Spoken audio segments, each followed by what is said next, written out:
So I've come up with an idea that has to do with these craft encyclopedias from like the 1970s that we have 14 volumes of. And my idea is I'm gonna make stuff.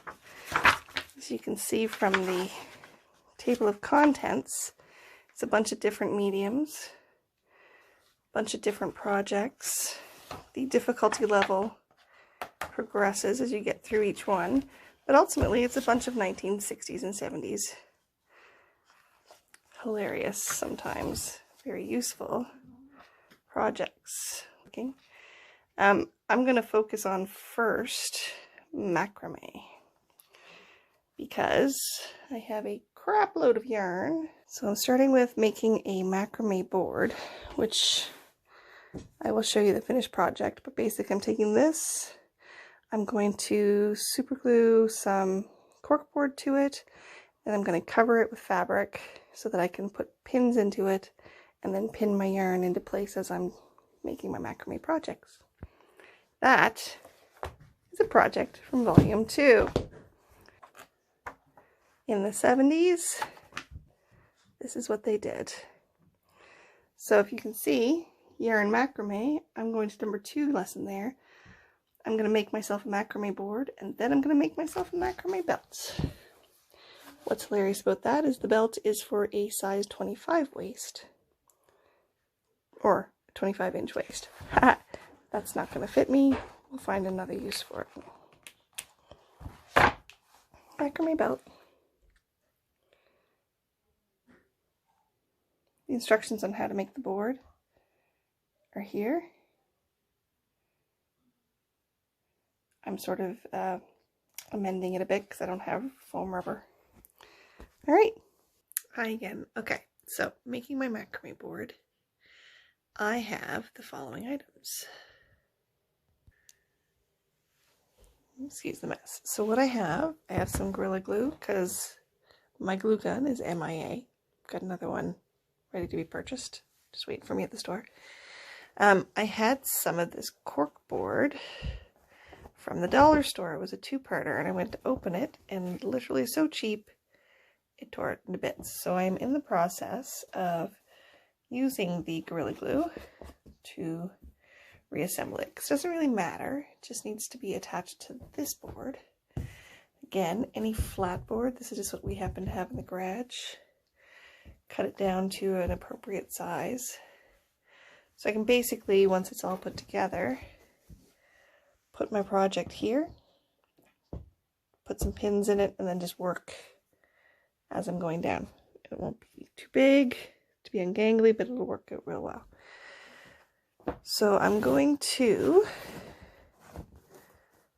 spend some time gluing the 2 pieces together, and then each piece, to the actual particle board. And I'll come back. So I have some excess here. I've added some glue. I'm just going to take some tissue and wipe that down. Just so it's flat. Doesn't matter because I'm going to stick more stuff to the top so it can be sticky. Your hands can't be. That's going to be an issue. Alright. I've already made a bit of a mess here. But you can see I've got some glue already started. I'm going to go ahead and just dab some glue along here, and I'm going to press that particle board right down onto it. So I'm hoping that's going to be enough. We are going to try sticking our board right along here. You can't see it right now, but the piece I was trying to glue to it has fallen off. So we're going to worry about all the bits all together. And we're going to put some real pressure down on it. It just has to not move, which I guess is the point of glue. There we go. This bit. That one's holding a little bit better. I'm going to add some to this side, and when I'll come back, I'll press it.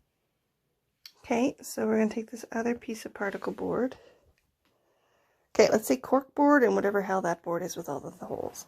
You can tell I'm going to be great at teaching crafts. So in the know. So line it up. Line it up. Add some pressure to it. So my next plan is to try to find a piece of foam or maybe some batting or something to put on top of this. And then I'm going to wrap the whole thing in a fabric of some type. It says muslin in the book. Not sure I have muslin, but I think as long as you wrap it and kind of attach it on the back side, you've got yourself a little cushiony place to put in some pins. It's ugly, but it's glued. Use some tacky glue this time. Just some craft glue, all-purpose. A lot easier than that Gorilla Glue. It's only bleeding through in a place or two. That will hold well enough, because now I'm going to wrap it in some sort of fabric. Stand by. So I'm going to go ahead and use this. It's a little bit stretchy. It's just some old leftover, it's kind of a polyester. But what I want is to be able to like lay something flat, be able to see the pattern, something plain, soft. I'm going to wrap it onto the back. Hopefully we've got a stapler I can put it in, so I'm going to go look for that right now. It's coming together. So with the aid of an ancient stapler, a hammer to hammer what staples didn't actually go in, and staples, I have jerry-rigged up a bit of a macrame board. As you can see, I turn it over, nice and flat, a little dusty, but you can use it, put it on your lap, stick pins into it, hold your stuff in place. It's going to work out great for what I need it for, which is this video.